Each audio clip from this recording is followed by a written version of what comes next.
So friends, in today's lecture we will learn about mechanism of respiration, and in last lecture we have discussed that the respiration is takes place at mitochondria. बरोबर. सेलमध्ये जे काही mitochondria आहे या मायटोकॉन्ड्रियाच्या साईटवरती रेस्पिरेशनची process झालेली आपल्याला पाहायला मिळेल. मग यामध्ये आपण हेही पाहिलं काल की मायटोकॉन्ड्रियाचं स्ट्रक्चर कसं आहे आणि कोणत्या ठिकाणी कशा प्रकारे रेस्पिरेशन होत असतं. तर यामध्ये जे काही इनर मेम्ब्रेन आहे फोल्डेड ज्या ठिकाणी झालेलं पार्ट आहे त्याला आपण क्रिस्टी असं म्हटलंय आणि या क्रिस्टीवरती असे असंख्य F1 पार्टिकल्स आपल्याला दिसतात. मग या F1 पार्टिकल्स मध्ये ऍक्च्युअली रेस्पिरेशनची काही पुढची प्रोसेस झालेली आपल्याला दिसते. आता रेस्पिरेशन म्हणजे काय पुन्हा एकदा थोडक्यात रिव्हिजन करा. Respiration is the breakdown of food material to synthesize ATPs. है की नाही. रेस्पिरेशन हे काय की ATP सॉरी जे काही फूड मटेरियल फोटोसिंथेसिस मध्ये तयार झालंय त्या फूड मटेरियलला ब्रेकडाऊन केलं जातं, त्याचं ऑक्सिडेशन केलं जातं आणि या ऑक्सिडेशन प्रोसेसच्या थ्रू पुढे ATP सिंथेसाइज केले जातात किंवा एनर्जी या ठिकाणी रिलीज होते. That is we called as respiration. मग रेस्पिरेशन या ठिकाणी मायटोकॉन्ड्रियामध्ये होतं आणि म्हणून मग मायटोकॉन्ड्रियाला पॉवर हाऊस ऑफ सेल असं म्हटलेलं आहे की नाही. So in the mitochondria the intermediate compound that is glucose, okay, which is completely oxidized and maximum amount of energy is released by the oxidation of glucose or complete oxidation of glucose. या glucose मॉलिक्यूलचं नंतर मग step by step एक साधारणतः 3 किंवा 4 step मध्ये त्याचं oxidation झालेलं आपल्याला पाहायला मिळतं. सुरुवातीला पार्शियल ऑक्सिडेशन होईल आणि नंतर मग फायनल कंप्लीट ऑक्सिडेशन झालेलं आपल्याला या 3 स्टेप मध्ये पाहायला मिळतं. मग या दरम्यान ATP जे आहे ATP energy rich ATP molecules are form and they are supplied for the various activities of the cell. पूर्ण वेगळे जी काही डेव्हलपमेंटल ऍक्टिव्हिटी असेल किंवा वेगळ्या प्रकारच्या ज्या काही मेटाबॉलिक ऍक्टिव्हिटी प्लांटमध्ये घडतील त्या ऍक्टिव्हिटीसाठी हे ATP जे आहे ते पाठवले जातात, सप्लाय केले जातात. And lastly the mitochondria they produce, store and supply the biological energy. Hence it is called as the power house of cell. म्हणजे या मायटोकॉन्ड्रियामध्येच ही एनर्जी तयार होते, स्टोअर सुद्धा या ठिकाणी केली जाते. ATPच्या स्वरूपामध्ये ही एनर्जी स्टोअर केली जाते. ओके. आपण थोडक्यात काल बघितले की जी काही रेस्पिरेशनची प्रोसेस आहे त्यामध्ये कार्बोहायड्रेट म्हणजे C6H12O6 याचं ऑक्सिडेशन होतं in presence of oxygen and it will converted into carbon dioxide, water आणि या दरम्यान काही प्रमाणामध्ये एनर्जी जी आहे ही एनर्जी या ठिकाणाहून रिलीज होत असते. त्याचं कन्व्हर्जन लगेच नंतर पुढं ATP मध्ये केलं जातं आणि ATP जे आहे ते स्टोअर केले जातात ॲज अ बायोलॉजिकल फॉर्म. तर रेस्पिरेशनचे साधारणतः बेसिकली 2 प्रकार आहेत, इन प्रेझेन्स ऑफ ऑक्सिजन आणि इन ॲब्सेन्स ऑफ ऑक्सिजन. अशा या बेसवरती रेस्पिरेशनचे 2 प्रकार आपल्याला पाहायला मिळतील. त्याच्यामध्ये on the basis of availability of oxygen, respiration has 2 types. One is the aerobic respiration and second one is the anaerobic respiration. आता aerobic means what? की in presence of oxygen. ऑक्सिजनच्या प्रेझेन्स मध्ये एखाद्या कार्बोहायड्रेटचं ऑर्गॅनिक मटेरियलचं रेस्पिरेशन होत असेल तर त्या प्रकारला म्हणायचं aerobic respiration. So respiration which takes place in the presence of molecular oxygen it's called as aerobic respiration. बरोबर. सिंपली की ऑक्सिजनच्या मॉलिक्युलर ऑक्सिजनच्या प्रेझेन्समध्ये जर काही रेस्पिरेशन होणार असेल तर त्याला एरोबिक रेस्पिरेशन असं म्हटलंय. So in this organic substances are completely oxidized into carbon dioxide and water. जसं की ॲज युजल प्लांटमध्ये होणार आहे फूड मटेरियलचं रेस्पिरेशन होऊन त्यापासून कार्बन डायऑक्साईड, वॉटर आणि या दरम्यान you can observe the liberation of energy and it will give yield about 38 ATP molecules from single glucose molecule or oxidation of single glucose molecule. एका single glucose मॉलिक्यूलचं oxidation होऊन याप्रमाणे 38 ATPs तयार झालेले आपल्याला दिसतील. So at the end product of aerobic respiration, carbon dioxide and water are produced, and these process which takes place in both cytoplasm and mitochondria. ही process जी आहे ती सुरुवातीला सायटोप्लाझम मध्ये घडते आणि त्यानंतर बाकीची प्रोसेस नंतर पुढे आतमध्ये मायटोकॉन्ड्रियाच्या मॅट्रिक्स मध्ये किंवा त्या F1 पार्टिकल वरती झालेले आपल्याला पाहायला मिळेल किंवा F1 पार्टिकल मध्ये त्याला आवश्यक असणारे एन्झाइम्स त्या ठिकाणाहून सिक्रेट होत असतात.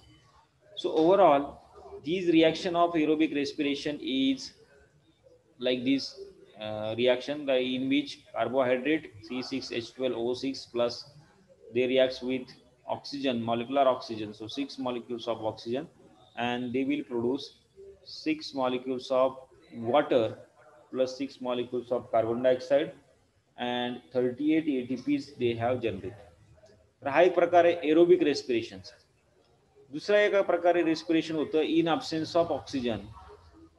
So where the respiration which takes place in absence of oxygen or where the oxygen concentration is very low, that type of respiration is called as anaerobic respiration.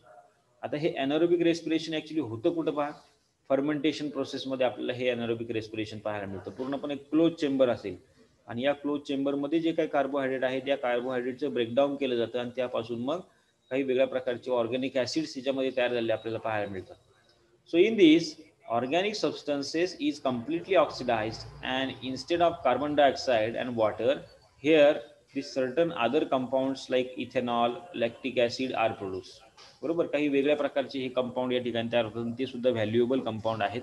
जसं की इथेनॉल म्हणजे alcohol असेल किंवा मग काही organic acid जसं की lactic acid, citric acid या प्रकारचे ॲसिड्स अशा रिॲक्शनमध्ये किंवा अशा प्रकारच्या रेस्पिरेशनमध्ये तयार झालेले आपल्याला दिसतात. आणि मग याचा अगदी कमर्शियल लेवलला सुद्धा फार मोठ्या प्रमाणामध्ये याचा वापर झालेला आपल्याला दिसतो. जसं की वाईन इंडस्ट्री असेल किंवा ज्या ठिकाणी अल्कोहोलिक बिवरेजेस तयार केले जातात, अल्कोहोलचं प्रोडक्शन केलं जातं, इथेनॉल तयार केलं जाते. त्याचबरोबर लॅक्टिक ॲसिड असेल, सिट्रिक ॲसिड असेल, बाकीचे जे काही असे काही ऑर्गॅनिक ॲसिडचं फॉर्मेशन या कार्बोहायड्रेटचं रेस्पिरेशन करून किंवा याप्रमाणे अनारोबिक रेस्पिरेशन प्रोसेसच्या थ्रू यापासून या प्रकारचे प्रॉडक्ट्स तयार केले जातात. मग याच्यामध्ये साधारणतः आपण याला कॉमनली आंबवण्याची प्रक्रिया असं म्हणतो, आहे की नाही, आंबवणे, फर्मेंटेशन करणे. So it is a common among the micro organism. मग याच्यामध्ये हे फर्मेंटेशन घडून आणायचं काम थोडेसे एक्सटर्नल एजंट किंवा ज्याला आपण म्हणूया मायक्रो ऑर्गॅनिझम करतात. ओके. आणि मग या मायक्रो ऑर्गॅनिझममध्ये वेगवेगळ्या प्रकारचे मायक्रो ऑर्गॅनिझम आहे, जसं की ईस्ट आहे, म्हणजे सॅकॅरोमायसिस आहे, किंवा मग इतर सुद्धा काही बॅक्टेरिया असतील जे या ठिकाणी फर्मेंटेशनचं काम करतील. Okay.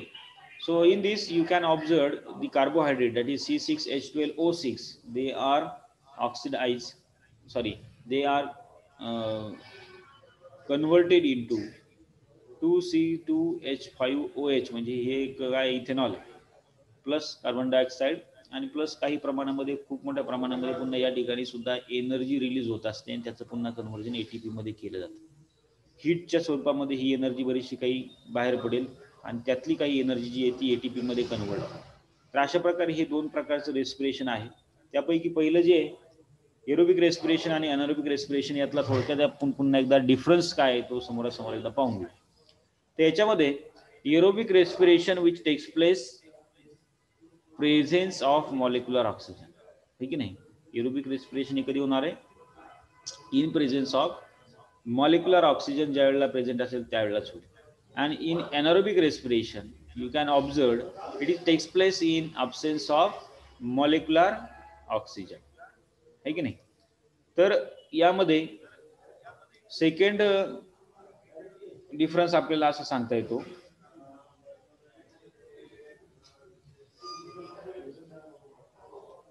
It occurs in cytoplasm and mitochondria.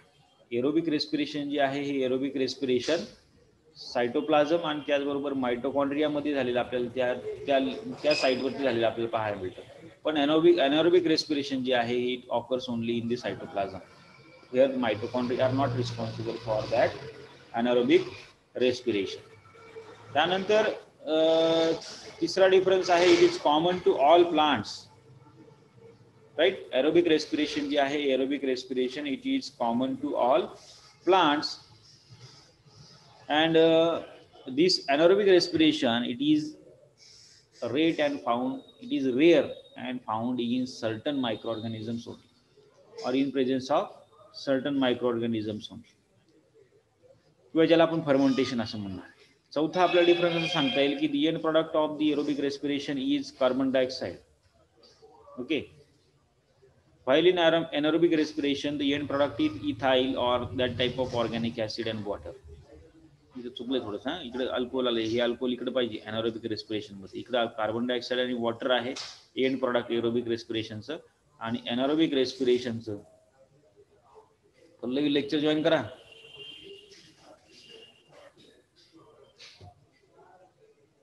त्यानंतर पाचवा डिफरन्स असा आहे की respiration materials are completely oxidise.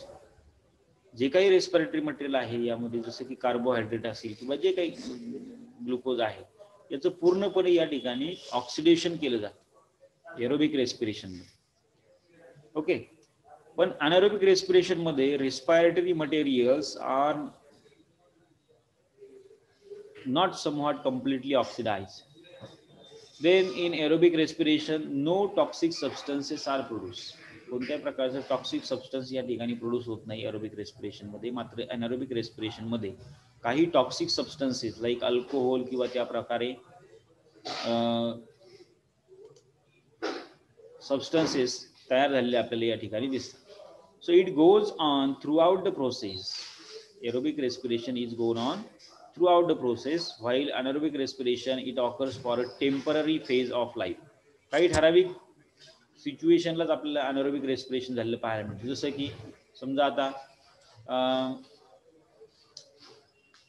पाणी साचलेलं ठिकाण आहे की नाही, पावसाळ्याच्या दिवसामध्ये समजा एखाद्या शेतामध्ये खूप पाणी साठलं आणि त्यामध्ये जे काही पीक असेल किंवा जे काही प्लांट असतील त्या प्लांटला जर काही त्या ठिकाणी ऑक्सिजन मिळाला नाही तर मग त्या ठिकाणी या प्रकारचं अनारोबिक रेस्पिरेशन होतं आणि मग टॉक्सिक मटेरियल्स त्याच्यामध्ये तयार होतात आणि पर्यायानं मग ते प्लांट जे ते आपल्याला डेड झालेले पाहायला मिळतात. म्हणजे ज्या ठिकाणी पाणथळ जागा असेल किंवा मग ज्याला आपण म्हणू फ्लड कंडिशनमध्ये झाडं उभळलेली आपल्याला दिसते.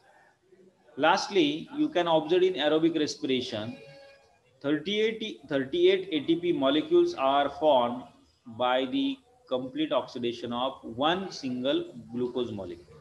एक सिंगल ग्लुकोज मॉलिक्यूलचं कम्प्लीट ऑक्सिडेशन झाल्यानंतर त्यापासून जवळपास 38 ATP मॉलिक्यूल्स तयार झालेले आपल्याला दिसतात. एनारोबिक रेस्पिरेशन मध्ये मात्र कमी प्रमाणामध्ये एनर्जी अशी प्रमाणात ती बाहेर पडते आणि ती आहे wear only 2 ATPs molecules are formed by the anaerobic respiration of single glucose और सिंगल कार्बोहायड्रेट. ओके, याप्रमाणे हा डिफरन्स.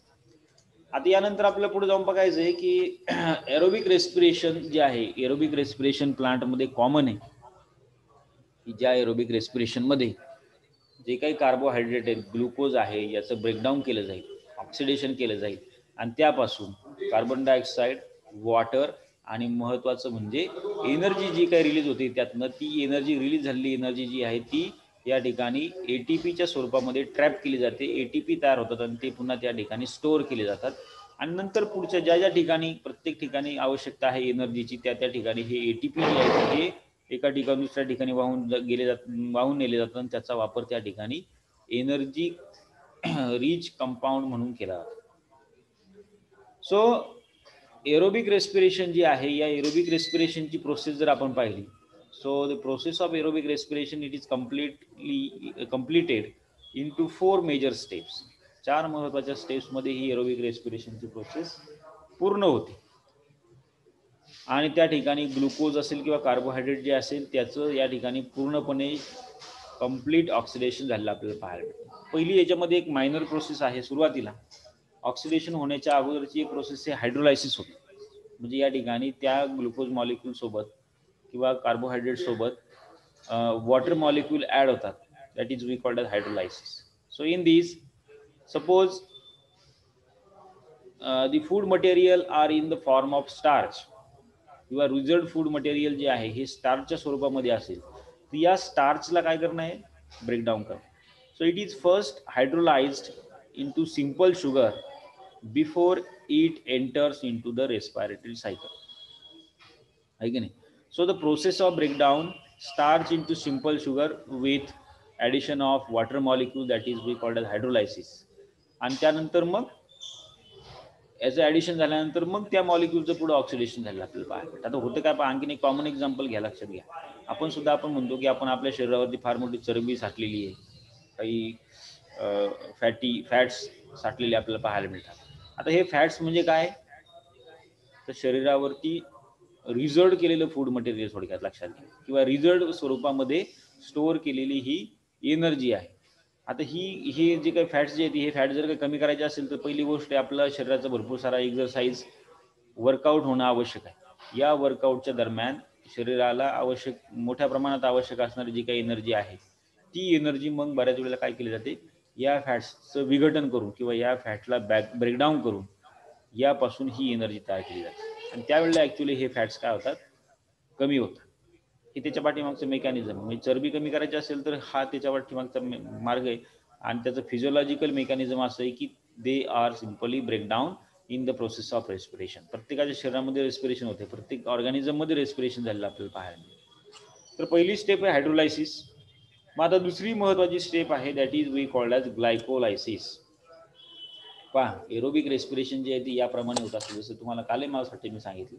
मायटोकॉन्ड्रिया किंवा सायटोप्लाझममध्ये ही रिॲक्शन झाली आपल्याला दिसते. सुरुवातीला सायटोप्लाझममध्ये ग्लुकोजचं कन्व्हर्जन पायरुवेटमध्ये होतं किंवा पायरुविक ॲसिडमध्ये होतं, त्याला या ठिकाणी ग्लायकोलायसिस असं आपण म्हटलं.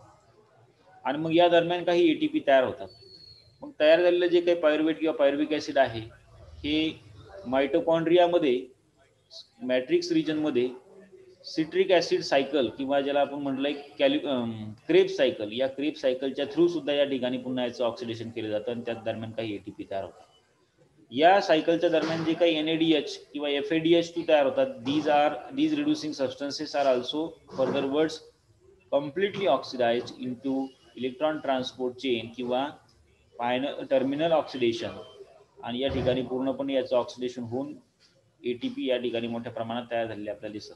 असं पूर्णपणे ग्लुकोज मॉलिक्यूलला काय केलं जाते, ऑक्सिडेशन केलं जातं आणि याप्रमाणे त्याचं रेस्पिरेशन होते. पुन्हा या डायग्राममध्ये ते दाखवले बघा, ग्लुकोजचं कन्व्हर्जन पायरुवेटमध्ये होतं सायटोप्लाझममध्ये, त्यापासून एनर्जी तयार होते ATPच्या स्वरूपात. हे पायरुवेट जे आहे हे नंतर मग मायटोकॉन्ड्रियामध्ये एंटर करतं. मायटोकॉन्ड्रियातल्या स्ट्रोमा रिजनमध्ये मॅट्रिक्समध्ये वेगळ्या प्रकारची एन्झाईम्स आहेत, त्या एन्झाईमचा वापर करून क्रेब सायकल या ठिकाणी परफॉर्म होते.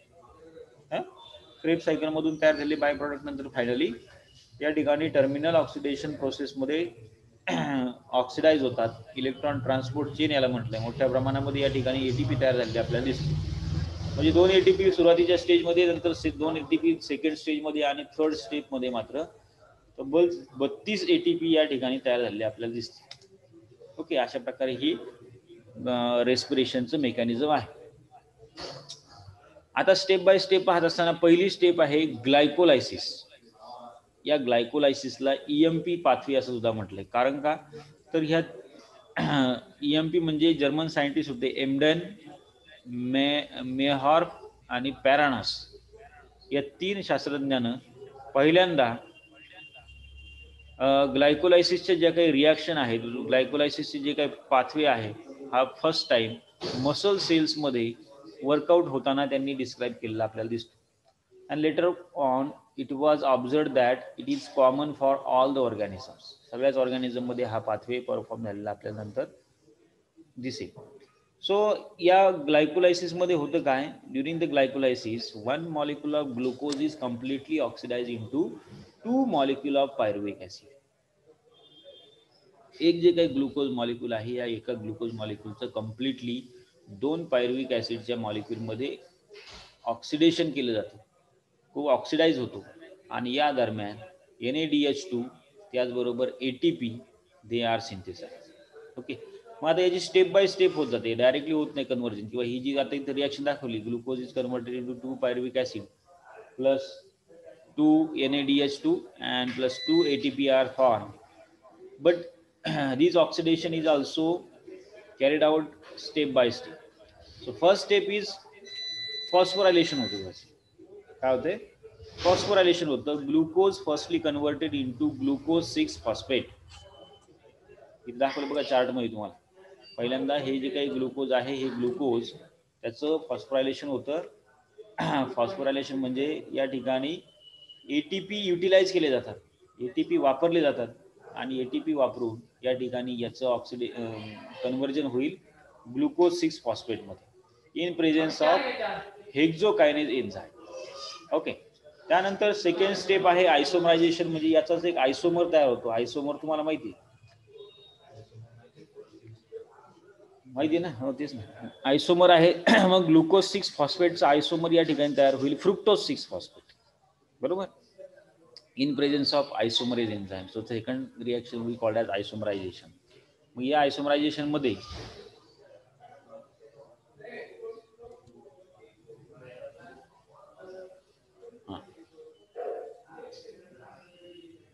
so this in this glucose 6 phosphate is isomerized into fructose 6 phosphate in presence of phosphoexoisomerase enzyme, and afterwards the again phosphorylation reaction is takes place. पुन्हा या ठिकाणी एटीपी वापरली जातील आणि त्याचं फॉस्फोरायलेशन केलं जाईल. पुन्हा फ्रुक्टोज 6 फॉस्फेट जे आहे that will be converted into fructose 1,6 diphosphate. Fructose 1,6 diphosphate in presence of phosphofructokinase. कोणतं एन्झाईम यात प्रत्येक स्टेपच्या ठिकाणी वेगळ्या ठिकाणचे वेगवेगळ्या प्रकारचे एन्झाईम्स या ठिकाणी वापरले जातात. So in presence of phosphofructokinase these fructose 6 phosphate is phosphorylized into fructose 1,6 diphosphate. Okay, where the ATPs are utilized and these ATP are converted into ADP. त्यानंतर चौथ्या रिएक्शन मध्ये या फ्रुक्टोज 1,6 फॉस्फेटचं क्लिवेज होतं. मग याचे दोन मॉलिक्युल्स या ठिकाणी तयार केले जातात. फ्रुक्टोज 1,6 डायफॉस्फेटचं क्लिवेज होईल in presence of aldolase enzyme and there are two isomers are formed, dihydroxy acetone phosphate and 3-phosphoglyceraldehyde. बरोबर, याप्रमाणे हे दोन मॉलिक्युल्स तयार झालेले आपल्याला दिसतील. त्यानंतर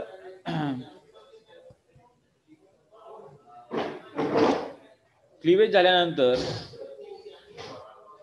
फॉस्फोग्लिसरल्डिहाइड आणि डायहायड्रॉक्सी ॲसिटेट फॉस्फेट या ठिकाणी तयार झाला. Afterwards isomerization reaction is takes place on both phosphoglyceraldehyde and dihydroxyacetate phosphate. Then 3-phosphoglyceraldehyde and DHAP they can isomerize into each other. म्हणजे याचं एकमेकांमध्ये कन्व्हर्जन होऊ शकते.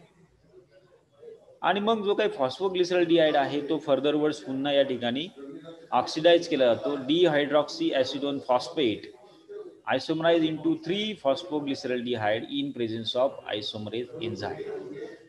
Then these two compounds are interconvertible. हे जे काही दोन कंपाऊंड्स ही इंटरकन्व्हर्जिबल आहे. इथे याच्यामध्ये तुम्हाला दिसेल पहा,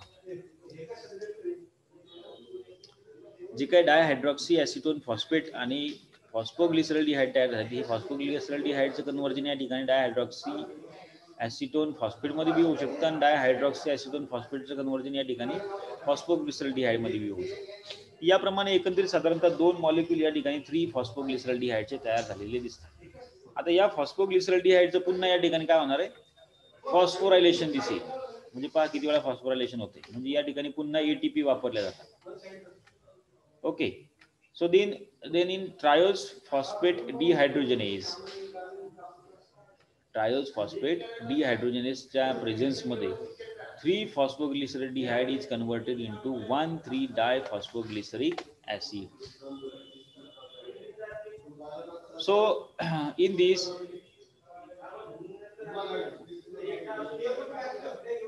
phosphoglyceraldehyde is converted into 1,3-diphosphoglyceric acid by the utilization of inorganic phosphate in presence of enzyme triose phosphate dehydrogenase. And during this reaction, coenzyme that is NAD reduce into NADH2. So this reaction, two hydrogen atoms are released from the phosphoglyceraldehyde which are accepted by coenzymes NAD and they are get reduced to form NADH2. म्हणजे काय होते पहा, ज्या वेळेला दोन hydrogen या फॉस्फोग्लिसरल्डिहाइडच्या ऑक्सिडेशनच्या दरम्यान या ठिकाणी रिलीज होतात, हे हायड्रोजन NAD जो आहे या NAD कोएन्झाइम त्या ठिकाणी ऍक्सेप्ट करतो आणि it will converted into NADH2. ठीक आहे. आता या ठिकाणी फायनली 1,3-डायफॉस्फोग्लिसरिक ऍसिड तयार झालेलं आहे. आता हे 1,3-डायफॉस्फोग्लिसरिक ऍसिड जे आहे याचं ऍक्च्युअली या ठिकाणी कन्व्हर्जन होईल फॉस्फोग्लिसरिक ऍसिड मध्ये आणि या दरम्यान एटीपी जनरेट होतात. So 1,3-diphosphoglyceric acid is converted into phosphoglyceric acid by removal of phosphate group from the diphosphoglyceric acid in the presence of enzyme phosphoglyceric acid kinase. So in these they have released phosphate group and which is accepted by ADP. इथं तो काय आता phosphate group release झाला हा phosphate single phosphate inorganic phosphate या ठिकाणी ADP ने accept केला आणि ADP are converted into ATP. म्हणजे या ठिकाणी पहिल्यांदा या रिएक्शन मध्ये एटीपी सिंथेसाइज झालेले आपल्याला पाहायला मिळतात. बरोबर. So where ATP are synthesize, two ATP molecules are synthesized in ATP generation reaction, where the 1,3-diphosphoglyceric acid is converted into 3-phosphoglyceric acid. आता यानंतर पुन्हा या 3-phosphoglyceric acid चे आयसोमरायझेशन होते 2-phosphoglyceric acid मध्ये in presence of mutase enzyme. Then 2-phosphoglyceric acid are again dehydrated, म्हणजे hydrogen water molecule जे आहेत त्यातनं रिमूव्ह होतील, डिहायड्रेशन होईल in presence of enolase enzyme and they are converted into phosphoenol pyruvic acid. Okay. शेवटी आता phosphoenol pyruvic acid जे आहे ह्या फॉस्फोइनॉल पायरुविक ऍसिड चं पुन्हा या ठिकाणी रिडक्शन होईल आणि या दरम्यान सुद्धा काही एटीपी तयार होतात. या ठिकाणी this will converted into phosphoenol pyruvic acid is converted into finally pyruvic acid, and in these ATP are synthesized. So phosphoenol pyruvic acid is converted into 2 molecules of pyruvic acid in presence of enzyme that is pyruvic acid kinase, and during this reaction synthesis of 1 ATP molecule takes place. So 2 molecules of pyruvic acid are formed at the last. शेवटी 2 pyruvic ऍसिडचे molecules या ठिकाणी तयार झाले आणि दरम्यान 2 ATP या ठिकाणी 2 ATP molecules सुद्धा या ठिकाणी तयार झाले पाहायला मिळतात. जसं की स्टेप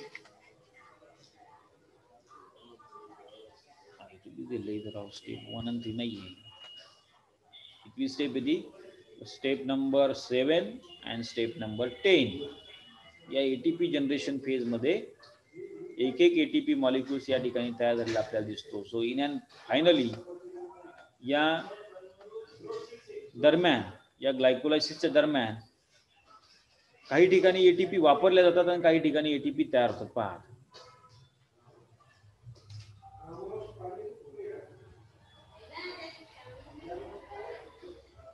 टोटल किती एटीपी तयार झाले ते आपण बघा. जसं की स्टेप 1 आणि स्टेप 3 लक्ष द्या. स्टेप 1 जी आहे फर्स्ट स्टेप फॉस्फोरायलेशनची, त्याचबरोबर तिसरं फॉस्फोरायलेशन जे आहे फॉस्फोरायलेशन सेकंड, या दोनही ठिकाणी सुरुवातीला एटीपी जे आहे ते युटिलाइज केले गेले, म्हणजे 2 एटीपी या ठिकाणी वापरले गेले. आणि त्यानंतर स्टेप 5, 6, 10 या 3 ठिकाणी एटीपी जे आहेत ते एटीपी या ठिकाणी जनरेट झालेले आपल्याला पाहायला मिळतात. So in an average 8 ATPs are synthesized during the glycolysis. Net gain म्हणजे टोटल तशी 10 व्हायला पाहिजे, पण 10तले 2 वापरले गेले तिकडे, म्हणून मग या ठिकाणी 8 ATP ग्लायकोलायसिस मध्ये तयार होतात असं. So one glucose molecule is completely oxidized into 2 molecules of pyruvic acid. It is the significance of glycolysis, and there is net gain of 8 ATP during the aerobic respiration or aerobic glycolysis. Also in which 2 NAD coenzymes are reduced into 2 NADH2. बरोबर. याप्रमाणे साधारणतः या सगळ्या काही क्रिया किंवा या घडामोडी या ग्लायकोलायसिस मध्ये झालेल्या आपल्याला पाहायला मिळतात. पुन्हा एकदा या फ्लो चार्ट वरनं तुम्हाला लक्षात येईल की ग्लायकोलायसिस कसं झालंय. पहा पुन्हा एकदा नीट लक्षात द्या की जो काही ग्लुकोज मॉलिक्यूल आहे या ग्लुकोज मॉलिक्यूलचं पहिल्यांदा फॉस्फोरायलेशन होतं आणि फॉस्फोरायलेशन होत असताना या ठिकाणी एटीपी वापरल्या जातात. So ATP are converted into ADP किंवा ATPs are utilized in presence of hexokinase. These glucose molecules are converted into glucose 6-phosphate, and afterwards this glucose 6-phosphate is isomerized into fructose 6-phosphate in presence of isomerase enzyme, and phosphorylation takes place. So then fructose 6-phosphate is again phosphorylized, पुन्हा या ठिकाणी ATP utilise केला जातो. In presence of phosphofructokinase enzyme it will converted into fructose 1,6 diphosphate. मग या fructose 1,6 डायफॉस्फेटचे या ठिकाणी cleavage होतो. दोन वेगळ्या प्रकारचे मॉलिक्युल्स या ठिकाणी तयार केले जातात की जे इंटर कन्व्हर्जिबल मॉलिक्युल्स आहेत. त्याचं आयसोमरायझेशन या ठिकाणी होतं. So in this hydroxy acetone phosphate and 3 फॉस्फोग्लिसरॉल्डिहाइड या ठिकाणी तयार झालेले दिसतात. मग जे काही 3 फॉस्फोग्लिसरॉल्डिहाइड आहे it will furtherwards again phosphorise. Phosphorylation is takes place and it will converted into 1,3-diphosphoglyceric acid. Okay. त्यानंतर हे जे काही 1,3-डायफॉस्फोग्लिसरिक ऍसिड आहे it will oxidise into 3 phosphoglyceric acid. या दरम्यान जे काही इनऑर्गॅनिक फॉस्फेट या डायफॉस्फोग्लिसरिक ऍसिड कडून रिलीज होतो तो इनऑर्गॅनिक फॉस्फेट एडीपीला जॉईन होतो आणि एडीपी आणि प्लस इनऑर्गॅनिक फॉस्फेट म्हणून मिळून एटीपी तयार झालेले आपल्याला दिसतात. So here the ATP is formed. Then furtherwards the 3 phosphoglyceric acid is converted into 2 phosphoglyceric acids in presence of mutase enzyme, and these 2 phosphoglyceric acid is again dehydrated and form phosphoenol pyruvic acid. Okay. Lastly phosphoenol pyruvic acid जी आहे या phosphoenol pyruvic ऍसिडचं oxidation होऊन यापासून 2 pyruvic ऍसिडचे molecules तयार होतात आणि या दरम्यान पुन्हा रिलीज झालेला जो काही इनऑर्गॅनिक फॉस्फेट आहे हा एडीपी ऍक्सेप्ट करतो आणि या एडीपी प्लस इनऑर्गॅनिक फॉस्फेट मिळून एटीपी मॉलिक्यूल तयार झाले दिसतात. साधारणतः याप्रमाणे हे सगळं काही ग्लायकोलायसिसचं सगळं काही रिॲक्शन आहे. ओके. हे काही सायक्लिक रिॲक्शन नाही पण सायक्लिक रिॲक्शन नाही पण एक पाथवे आहे की जो ग्लुकोज पासून सुरू होतो आणि at the end you can observe there are 2 molecules of pyruvic acids are form. शेवटी मात्र 2 पायरुविक ऍसिडचे मॉलिक्युल्स या ठिकाणी तयार झालेले आपल्याला दिसतात. बरोबर. तर यानुसार हे ग्लायकोलायसिस होतं. ग्लायकोलायसिस मध्ये लक्षात ठेवा एक साधारणतः म्हणजे तसं बघितलं तर 2च मॉलिक्यूल एटीपीचे तयार होतात पण नंतर फर्दर वर्ड्स 6व्या स्टेपमध्ये जो काही या ठिकाणी एक मिनिट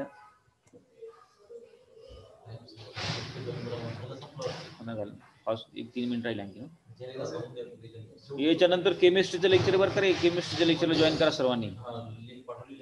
फॉस्फोरायलेशन आणि ऑक्सिडेटिव्ह डिहायड्रोजनेशन जी काही फेज आहे की ज्या ठिकाणी कोएन्झाइम NAD he is accepting hydrogens and converted into NADH2. मग या NADH2 रिड्युसिंग सबस्टन्स जो आहे याचं सुद्धा या ठिकाणी याचा वापर होऊन HTS या पद्धतीने यापासून एक 6 ATP तयार झालेले आपल्याला या ठिकाणी काही दिसतात. पण तसं टोटल गेन ऍक्च्युली 2च ATPच आहे. 7व्या आणि 10व्या स्टेपला या ठिकाणी ATP फॉर्म होतात आणि इकडे वरती 2 ATP मात्र युटिलाइज केले जातात. तर अशा प्रकारे हे काही ठिकाणी युटिलाइज केले जातात एटीपी आणि काही ठिकाणी तयार होतात. आता नेक्स्ट आहे हे जे काही पायरुविक ऍसिड तयार झालंय शेवटी हे पायरुविक ऍसिड आता नेक्स्ट पुढच्या स्टेपसाठी जाणार आहे किंवा याचं पुन्हा पुढे जाऊन ऑक्सिडेशन होणार आहे. पण मग हे पायरुविक ऍसिड जे आहे हे मायटोकॉन्ड्रियाच्या मॅट्रिक्समध्ये मग ट्रान्सपोर्ट होतात. ही जी काही रिॲक्शन बघितली आपण ग्लायकोलायसिसची ही पूर्णपणे सायटोप्लाझम मध्ये होते. ठीक नाही. प्लांट सेलच्या सायटोप्लाझम मध्ये होते आणि सायटोप्लाझम मधून मग हे पायरुविक ऍसिड मायटोकॉन्ड्रियाच्या मॅट्रिक्समध्ये ट्रान्सफर होईल. आता हे ट्रान्सफर होत असताना दरम्यान याचं ॲसिटायलेशन झालेलं आपल्याला पाहायला मिळतं. की आता नेक्स्ट लेक्चरमध्ये आपण पाहूया की याचं ॲसिटायलेशन होतं म्हणजे काय. ॲसिटाइल कोएन्झाइम सोबत याची रिॲक्शन होते आणि त्या प्रकारचं फॉर्मेशन होऊन मग it will enters into the mitochondria and further words they are oxidise. ठीक आहे. तर एक सुरुवातीला किमान आता पहिलं ग्लायकोलायसिस म्हणजे काय ते तुम्हाला समजलं असेल व्यवस्थित. एकदा वाटलं हे लेक्चर मी रेकॉर्डेड लेक्चर तुम्हाला यूट्यूबवरती शेअर करतो. पुन्हा एकदा व्यवस्थित ऐका. या स्टेप्स ज्या आहेत या स्टेप्स एकदा पुन्हा व्यवस्थित वाचा सिक्वेन्शियली आणि एकदा का हा पाथवे तुम्ही लक्षात आणला की तुम्हाला पूर्ण ग्लायकोलायसिस म्हणजे काय जे ते पुन्हा व्यवस्थित सगळं काही लक्षात राहील. ठीक आहे. So we will stop here कारण की आपलं या ठिकाणी टाइम आउट होत चाललेला आहे. यानंतर केमिस्ट्रीचं लेक्चर तुम्ही केमिस्ट्रीच्या लेक्चरला लगेच जॉईन व्हा. पावळ सरांनी तुम्हाला लिंक पाठवलेली आहे. ठीक आहे. हो सर. थँक्यू. ओके चला. Thank you very much.